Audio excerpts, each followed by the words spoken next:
Good morning बच्चों, कैसे हैं आप सब लोग। होप सो स्वस्थ होंगे। तो चलिए जी, जो मेरी लेक्चर सीरीज चल रही है statistics honours semester 1 for Delhi university, मैं आज उसकी बेटा नेक्स्ट क्लास आपके सामने डिस्कस करने जा रहा हूं।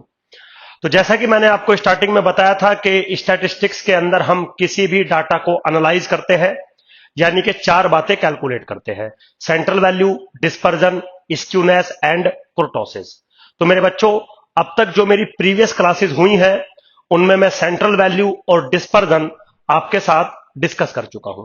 ठीक, तो अभी मेरे दो मेजरमेंट बचे हुए हैं, स्क्यूनेस एंड कुर्टोसिस। बट आज का जो मेरा टॉपिक है, ना वो स्क्यूनेस है और ना वो कुर्टोसिस है, वो है rth movement about some point. तो अब आप ये बोलेंगे कि सुधीर सर, आप अचानक से आरएथ मूवमेंट अबाउट सम पॉइंट क्यों पढ़ाने लगे? आपको तो स्क्यूनेस और कुर्टोसिस पढ़ाना था। उसका मेरे बच्चों रीजन है, जब मैं आपको स्क्यूनेस और कुर्टोसिस पढ़ाऊंगा उनमें आरएथ मूवमेंट का यूज होगा। एक्चुअली में अगर मैं कहूं कि अब तक जो मैंने आपको पढ़ाया है सेंट्रल वैल्यू और डिस्पर्जन, वो भी बेसिकली एक पर्टिकुलर टाइप के आरएथ मूवमेंट ही थे। तो आप कैसे मानोगे कि वो पर्टिकुलर टाइप के आरएथ मूवमेंट ही थे? जब मैं आपके सामने आरएथ मूवमेंट डिफाइन करूंगा। सो बेसिकली आरएथ मूवमेंट का अगर हम इन जनरल बात करें, आरएथ मूवमेंट होता क्या है? तो मेरे बच्चों, आरएथ मूवमेंट एक सिंगल टर्म होती है जो पूरे डाटा को, जो चार पैरामीटर आपके होते हैं जिनके रेस्पेक्ट में आपको डाटा को एनालाइज करना होता है, उन चारों को सिंगल टर्म आइडेंटिफाई करती है। मींस अगर आपको आरएथ मूवमेंट्स पता है तो आर की डिफरेंट डिफरेंट वैल्यू पुट करके आप central value, dispersion, skewness and कुर्टोसिस calculate कर सकते हैं। कैसे करते हैं, चलिए स्टार्ट करते हैं। तो मेरे बच्चों, सबसे पहले हम डिफाइन करते हैं मूवमेंट्स या आरएथ मूवमेंट। तो क्या है मेरा कॉन्सेप्ट या क्या है मेरा टॉपिक, एक बार देखेंगे। I define rth movement about point A. ठीक है मेरे बच्चों, rth movement about point A कैसे डिनोट करते हैं? इसको डिनोट करते हैं म्यू आर डैश से। Now this is 1/n summation I goes from 1 to n F of I x I minus A to the power R. So basically ये क्या है? Rth movement about some point क्या है? This is nothing but arithmetic mean of rth power of deviation from point A. Means आप क्या कर रहे हैं, सबसे पहले तो आप अगर गौर से इस चीज को देखें तो आप एक्चुअली में क्या कर रहे हैं, आप हर एक ऑब्जर्वेशन का डेविएशन निकाल रहे हैं फ्रॉम पॉइंट ए और फिर उसकी आरएथ पावर कैलकुलेट कर रहे हैं। यस, और फिर जो ऑब्जर्वेशन बनेगी आप उसका एवरेज या अर्थमेटिक मीन कैलकुलेट कर रहे हैं। So basically rth movement is nothing but average of the rth power of the deviation of data from the point A, and this is nothing but rth movement about point A. अब आपके दिमाग में आएगा, Sudhir sir हम इसे करेंगे क्या, या आप इसे क्यों पढ़ा रहे हो? तो मेरे बच्चों, अभी मैंने 2 मिनट पहले आपको एक बात बताई थी कि अगर मैं यहां पर r की डिफरेंट डिफरेंट वैल्यूज ले लूं, a की डिफरेंट डिफरेंट वैल्यूज ले लूं, तो जो चार पैरामीट्रिक सिनेरियोज आपको बनाने थे वो चारों यहीं से बन जाएंगे। जैसे फॉर एग्जांपल, अगर मैं a की वैल्यू 0 ले लूं और r की वैल्यू 1 ले लूं, तो आप गौर से देखिए अर्थमेटिक मीन आपको मिल जाएगा, which is the measurement of central value. Similarly मेरे बच्चों, अगर मैं a की वैल्यू अर्थमेटिक मीन ले लूं और r की वैल्यू में 2 ले लूं, तो यहीं पे मेरा वेरिएंस बन जाएगा, which is the measurement of dispersion. Similarly, अगर मैं a की वैल्यू अर्थमेटिक मीन ले लूं और r की वैल्यू 3 और 4 ले लूं, तो यहां से मुझे मेजरमेंट ऑफ स्क्यूनेस और मेजरमेंट ऑफ कुर्टोसिस मिल जाएंगे, जो आगे की क्लासेस में आपको मैं पढ़ाने वाला हूं। सो फिलहाल मैं आपको आरएथ मूवमेंट पढ़ा रहा हूं, जिसका यूजेस मैंने आपको समझाया कि आरएथ मूवमेंट एक ऐसा फिनोमिना है जिसमें आर की वैल्यू डिफरेंट डिफरेंट पुट करके, ए की वैल्यू डिफरेंट डिफरेंट पुट करके मैं बहुत सारे एनालाइजेशन टेक्निक्स या एनालाइजेशन मेजरमेंट कैलकुलेट कर सकता हूं, कोई इशू नहीं है। लेकिन हम जो आज बात करेंगे वो जर्नल फिनोमिना की बात करेंगे कि भाई अर्थ मूवमेंट अगर आपको चाहिए अबाउट द पॉइंट ए, वो डिफाइंड होगा कुछ इस तरीके से। और मेरे बच्चों, इसके दो पर्टिकुलर केस होते हैं, एक होता है रॉ मूवमेंट और एक होता है सेंट्रल मूवमेंट। सो बेसिकली वो कुछ नहीं करता, अगर वो ए की वैल्यू पर्टिकुलर कर देता है एट 0 तो आपको रॉ मूवमेंट मिल जाते हैं, और अगर वो ए की पर्टिकुलर वैल्यू कर देता है अर्थमेटिक मीन तो आपको सेंट्रल मूवमेंट मिल जाते हैं। तो सेंट्रल मूवमेंट जो मेरा होता है वो डिनोट होता है म्यू आर से, और डिफाइंड कैसे होता है 1/n summation I goes from 1 to n F of I x I minus arithmetic mean की पावर आर। सो बेसिकली दोनों में डिफरेंस क्या है, जो ऊपर वाला है वो आर्बिट्री पॉइंट के अबाउट अर्थ मूवमेंट है, जो नीचे वाला है वो किसी पर्टिकुलर पॉइंट यानी कि अर्थमेटिक मीन के अबाउट वो अर्थ मूवमेंट है। सो बेसिकली ये जो चीज है वो इसका एक पर्टिकुलर केस है, कोई प्रॉब्लम नहीं है। एक को हम म्यू आर डैश से डिनोट करते हैं और एक को हम म्यू आर से डिनोट करते हैं। मेरे बच्चों, एक स्पेशल अर्थ मूवमेंट और होता है अर्थ मूवमेंट अबाउट 0, जिसको हम रॉ मूवमेंट भी कहते हैं। तो अर्थ मूवमेंट अबाउट 0 अगर आपको निकालना होगा तो कैसे निकालेंगे 1/n summation I goes from 1 to n F of I x i to the power r. तो ये भी एक टाइप का अर्थ मूवमेंट ही है जिसको हम रॉ मूवमेंट कहते हैं। तो इन जर्नल हम जो काम करते हैं वो या तो इस पे करते हैं या तो इस पे करते हैं, दोनों के दोनों पर्टिकुलर केस हैं इस मूवमेंट के, but this is denoted as mu are dash and this is denoted as mu r. अब ये तो जर्नल सिनेरियो है, ये अगर आपको मिल जाता है तो अच्छी बात है, इसमें आप ए की वैल्यू कुछ भी पुट कर सकते हैं। इन जर्नल हम ए की वैल्यू या तो 0 पुट करते हैं या तो एक्स बार पुट करते हैं, बट एनी अनदर वैल्यूज भी आप पुट कर सकते हैं। सो this is the concept of earth movement. चलिए जी, अब मेरे बच्चों ये जो मैंने आपको अभी तक पढ़ाया ये तो सिंपली अर्थ मूवमेंट का मीनिंग क्या होता है, अर्थ मूवमेंट करता क्या है, और अर्थ मूवमेंट के कितने टाइप होते हैं, और अर्थ मूवमेंट के वो जो टाइप है वो कैसे डिफाइन होते हैं, वो मैंने आपके सामने लिखा। अब यहां पे 2-3 टाइप के क्वेश्चंस आते हैं। सबसे पहला क्वेश्चन ये आता है कि ये जो आपने अर्थ मूवमेंट डिफाइन किया, which is the earth movement about arbitrary point A, और ये जो आपने अर्थ मूवमेंट डिफाइन किया which is the earth movement about mean, क्या इनके बीच में कोई रिलेशनशिप होता है? आंसर है यस। और अगर होता है तो इनके बीच में क्या रिलेशनशिप होता है और उसको आप कैसे डेवलप करोगे, अगला जो मेरा क्वेश्चन होगा वो ये है। सो फिलहाल मैंने आपके सामने अर्थ मूवमेंट डिफाइन कर दिए और अब मैं डिस्कस करने जा रहा हूं इनके बीच में क्या क्या रिलेशनशिप हो सकते हैं। तो टॉपिक आप डाल लीजिए, relation between mu r and mu are dash. बिल्कुल सिंपल है मेरे बच्चों। तो स्टार्ट करते हैं जी, म्यू आर लेके चलते हैं। म्यू आर किसके बराबर है 1/n summation I goes from 1 to n F of I x I minus x bar to the power r. बिल्कुल सिंपल है। Now can I write this is equal to 1/n summation I goes from 1 to n F of I x I minus a plus A minus x bar to the power are. ठीक है बेटा, तो simply मैंने minus ए कर दिया और plus ए कर दिया, और वो ए जो है वो पॉइंट है जिसके अबाउट आप आर्बिट्री अर्थ मूवमेंट डिफाइन करना चाहते हो। Very simple. Now this is what 1/n summation I goes from 1 to n F of I bracket D I minus या plus A minus x bar to the power are. ठीक है बेटा, where जो D I है मेरा, वो 1 second के लिए मैंने एक्स आई माइनस ए मान लिया। ठीक है बेटा, बिल्कुल सिंपल है। जो ये वाली जो टर्म है आपकी, जो फर्स्ट टर्म है आपकी ये वाली, इसको मैंने डी आई मान लिया। जो अगली टर्म है ए माइनस एक्स बार, उसको मैंने सेम रखा। अब मैं आपके सामने सबसे पहले ए माइनस एक्स बार की वैल्यू कैलकुलेट करना चाहता हूं, और वो क्या होती है समझा रहा हूं।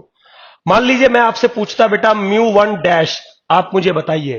तो according to the previous definition जो अभी आपने लिखी थी, mu are dash which is 1/n summation this one, तो अगर मैं आपसे पूछता म्यू वन डैश बताइए, तो यहां पे आर की वैल्यू 1 हो जाती, सब कुछ सिंपल रहता। तो मेरे बच्चों, अगर म्यू वन डैश में आपसे पूछता, तो this is 1/n summation I goes from 1 to n F of I x I minus A, this is mu one dash. आप अगर इसको थोड़ा सा सिंप्लीफाई करेंगे, तो this is 1/n summation I goes from 1 to n F of I x I minus A into 1/n summation I goes from 1 to n F of I. अब इससे ये कैंसिल आउट हो रहा है, और ये चीज क्या बन रही है, अर्थमेटिक मीन बन रहा है। So this is equal to X bar minus A. So हमने क्या प्रूफ कर दिया कि एक्स बार माइनस ए जो है वो म्यू वन डैश के बराबर बनेगा। तो ए माइनस एक्स बार किसके बराबर बनेगा, माइनस म्यू वन डैश के। इसका मतलब ये हुआ कि आप अगर चाहें तो ए माइनस एक्स बार के प्लेस पे आप माइनस के म्यू वन डैश लिख सकते हैं बाय दिस रूल। तो जो एक्सप्रेशन है आपका वो कुछ इस टर्म में लिखा जा रहा है, विच is 1/n summation F of i d I minus mu one dash की पावर आर। अब मेरे बच्चों, जो डी आई है वो मैंने डिफाइन कर रखा है, और जो म्यू वन डैश है ये भी आपका बिल्कुल वेल डिफाइंड है। अब सबसे पहले मैं ये एक एक्सप्रेशन है इसको ओपन करता हूं। शायद आपको पता होगा, नहीं पता है तो पता होना चाहिए, एक रूल है बाइनोमियल एक्सपेंशन। वो रूल क्या है, a plus b to the power n बराबर होता है nc0 a to the power n b to the power 0 plus nc1 a to the power n minus 1 into b plus dot dot ncn a to the power 0 b to the power n। बहुत सारी जगहों पर मेरे बच्चों मैं ये rule applicable करता हूं, लेकिन यहां पे क्या है, a माइनस बी है, तो a माइनस बी के अकॉर्डिंग रूल चलेगा। अब a माइनस बी के अकॉर्डिंग रूल अगर चलेगा, तो इसकी जो वैल्यू बनेगी वो 1/n summation i goes from 1 to n F of I bracket r c 0 d I to the power r mu one dash to the power 0 minus r c 1 d I to the power are minus 1 into mu one dash to the power 1। समझ गए, एक की power कम होती चली जाएगी और दूसरे की पावर इंक्रीज होती चली जाएगी। अल्टरनेट इन साइन होगा क्योंकि माइनस है। Now R C 2 into D I to the power are minus 2 into mu one dash का whole square. Now minus up to so on करते चले जाइए, -1 to the power are into mu one dash to the power are मेरा बना bracket close. मेरे बच्चों बिल्कुल very simple, कोई प्रॉब्लम नहीं है, एक सिमेट्री बनती हुई चली जाती है। अब यहां पे अगर आप 1/n समीशन एक्स आई जो बाहर लिखा है, अगर आप उसको ऑपरेट करते हैं ऊपर की तरफ, तो जो पहले वाली टर्म बनेगी वो क्या बनेगी, 1/n summation I goes from 1 to n f i r c 0 1 और d I to the power r d I to the power r mu one dash 0 1 के बराबर बनेगा। नाउ दिस इज माइनस के r c 1 into 1/n summation I goes from 1 to n F of i d I to the power are minus 1 into mu one dash, ये multiple हो गया। Now plus RC2 into 1/n summation f of i di to the power r-2 into μ1 dash का whole square minus up to dot dot minus की to the power r into μ1 dash to the power r bracket close, या bracket की अब need ही नहीं है। अब मेरे बच्चों अगर आप इस चीज को गौर से देखें, थोड़ा आप बात समझिए, इस चीज को गौर से देखें, अकॉर्डिंग टू रूल इसी पहले वाली टर्म को सोल्व कर रहा हूं, बाकी फिर ऑटोमेटिकली सोल्व हो जाएंगे। 1/n summation f of i di to the power r किसके बराबर है? 1/n summation f of i x I minus A to the power r, क्योंकि डी किसके बराबर था? डी बराबर था एक्स आई माइनस ए के, और according to rule this is what? This is nothing but mu are dash. तो जब डी की पावर आर है तो म्यू आर डैश, अगर डी की पावर आर माइनस 1 होती तो mu are minus 1 dash, D की पावर आर माइनस 2 होती तो mu are minus 2 up to so on, एक सिमेट्री सी बनती हुई दिखाई दे रही है। तो अब अगर मैं इन सारी चीजों को रब कर दूं, क्योंकि मेरा ये किसके बराबर चल रहा है? मेरा ये चल रहा है म्यू आर के बराबर। सो दिस इज व्हाट, यहां से mu are dash minus r c one into mu are minus 1 dash into mu 1 dash. अब गौर से देखिए, एक की पावर कम होती चली जाएगी, एक की पावर बढ़ती चली जाएगी। अगली जो टर्म बनेगी वो बनेगी r c two into mu are minus 2 dash into mu 1 dash का होल स्क्वायर। जो अगली टर्म बचेगी अप टू सोन करते हुए चले जाइए। Now minus dot dot dot plus minus 1 to the power are into mu 1 dash to the power are मेरा बन के आया। बिल्कुल simple. So this is the relationship between mu r and mu are dash. Very simple, ठीक है बेटा। अब in particularly अगर आपको कुछ काम करना हो, इन पर्टिकुलरली मतलब आपको अगर पहले 4 मूवमेंट अगर आपको निकालने हो तो पहले 4 मूवमेंट में सबसे पहले आता है म्यू 1। सपोज फॉर एग्जाम्पल है mu 1, mu 2, mu 3, mu 4। So according to this rule mu 1 क्या बनेगा? अब आप यहीं पे देख लीजिए, म्यू 1 आपको बनाना पड़ेगा 1/n summation i goes from 1 to n f of i bracket X I minus x bar. r की वैल्यू 1 ले लिया आपने, और ये क्या है? Sum of the deviation from arithmetic mean which is obviously 0, क्योंकि ये तो हम पहले भी कर चुके हैं। तो इसका मतलब दुनिया का कोई भी डाटा हो, म्यू 1 की वैल्यू कंफर्म आपको 0 मिलने वाली है। तो मेरे बच्चों अब मैं यहां पे क्या रूल असाइन करूंगा कि म्यू 1 कंफर्म डेफिनेटली 0। चलिए जी, अब मेरे बच्चों आपको निकालना है म्यू 2। तो म्यू 2 का मतलब है इस रिलेशनशिप में आप r की वैल्यू 2 डालोगे। तो r की वैल्यू 2 डालोगे तो ये वाली टर्म क्या हो जाएगी? म्यू 2 डैश माइनस के 2c1 into mu 1 dash into mu 1 dash. समझ गए?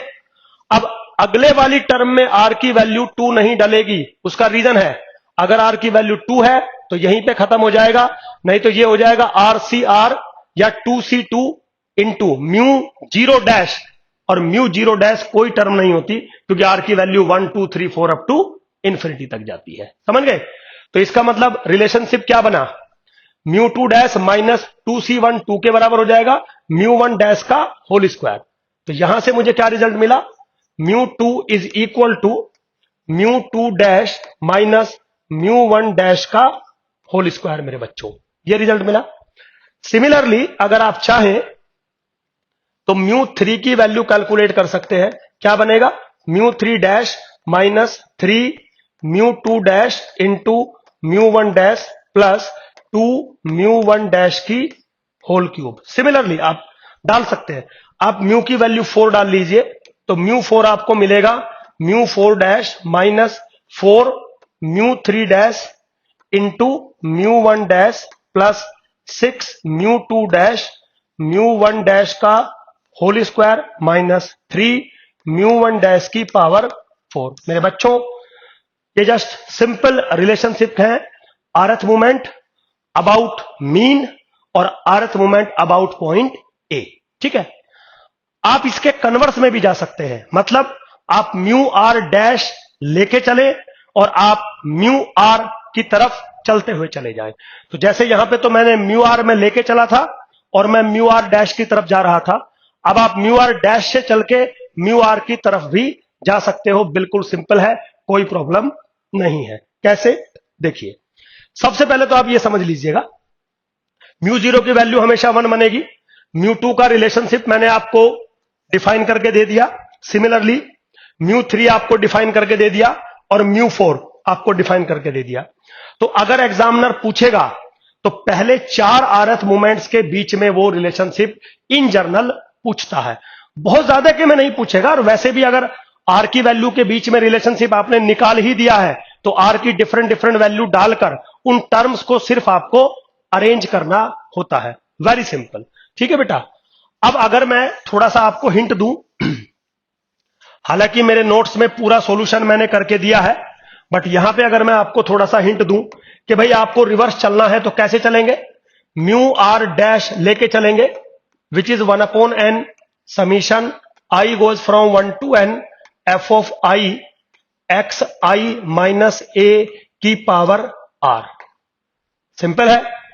अब now according to the previous discussion आप इस चीज को कैसे लिख सकते हो, 1/n summation I goes from 1 to n F of I x I minus x bar plus x bar minus a की पावर आर। ठीक है बेटा, एक्स बार माइनस कर दिया, एक्स बार प्लस कर दिया, तो अब आपको यहां पे क्या मिलने वाला है, 1/n summation I goes from 1 to n F of I bracket Z I plus this is what mu 1 dash की पावर आर। ठीक है बेटा, क्यों, क्योंकि अभी शायद आपको मैंने बताया था म्यू 1 डैश होगा एक्स बार माइनस ए के बराबर, अभी बताया था आपको, और जेड आई मैंने मान लिया एक्स आई माइनस एक्स बार के बराबर। अब फिर से वो रूल लग जाएगा a plus b to the power r, समझ गए, और बिल्कुल सारी टर्म वेल डिफाइंड होती हुई चल जाएंगी। तो जो मेरा एक्सप्रेशन बनेगा वो ऐसे ओपन हो जाएगा, 1/n summation I goes from 1 to n F of i, यहां क्या बनेगा, z i to the power r plus r c 1 z i to the power are minus 1 into mu 1 dash plus r C 2 into z i to the power are minus के 2 into mu 1 dash का whole square plus up to dot dot r c r z i to the power 0 और mu 1 dash to the power मेरे बच्चों are. ठीक है, अब आप इसको ऊपर ऑपरेट कर देंगे और इजीली आपको रिजल्ट मिल जाएगा। तो जो पहली टर्म बनेगी आपकी वो बनेगी म्यू आर, नाउ प्लस जो दूसरी टर्म आपकी बनेगी वो बनेगी r c 1 mu are minus 1 into mu 1 dash plus up to so on, last वाली टर्म क्या बनेगी, mu 1 dash to the power r. That's it. तो इस तरीके से आप आरथ मूवमेंट अबाउट मीन और rth movement about some point a के बीच में रिलेशनशिप कैलकुलेट कर सकते हो। Very simple. ठीक है बेटा, अब बारी आती है सुधीर सर, ये जो आरथ मूवमेंट आप हमें पढ़ा रहे थे, चलो हमें ये समझ में आ गया कब कैलकुलेट करते हैं, क्यों कैलकुलेट करते हैं, क्या इनके अंदर कोई स्टैटिस्टिकल प्रॉपर्टी इन्वॉल्व होती है। यस, ये हमने बात करी थी कि दुनिया का कोई भी मेजरमेंट अगर आप पढ़ेंगे तो उसमें कुछ प्रॉपर्टीज हैं जो वैलिड रहती है। अब एक फेमस प्रॉपर्टी यहां पर मेरे बच्चों वैलिड है और वो है change of origin and change of scale. But point to be noted, हर एक आरथ मूवमेंट के अंदर, हर एक टाइप के आरथ मूवमेंट के अंदर चेंज ऑफ ओरिजिन और चेंज ऑफ स्केल वाली प्रॉपर्टी वैलिड नहीं होती। ओनली आरथ मूवमेंट अबाउट मीन के अंदर यह प्रॉपर्टी इन्वॉल्व होती है। तो क्वेश्चन भी अर्थ मूवमेंट अबाउट मीन से रिलेटेड ही एग्जाम में पूछा जाएगा। तो क्या क्वेश्चन आपसे पूछा जा सकता है? क्या क्वेश्चन आपसे पूछा जा सकता है? Effect of change of origin and scale on earth movement about mean.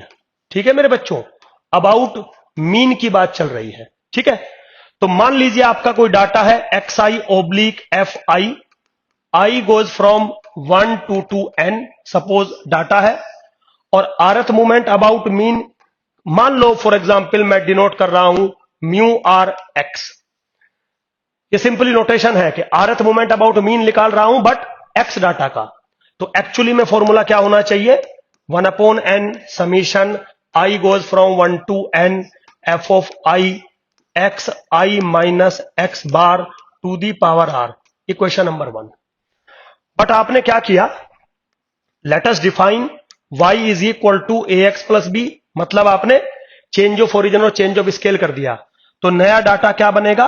yi/fi, i goes from 1 to 3 up to (n), ये आपका नया डाटा बनेगा।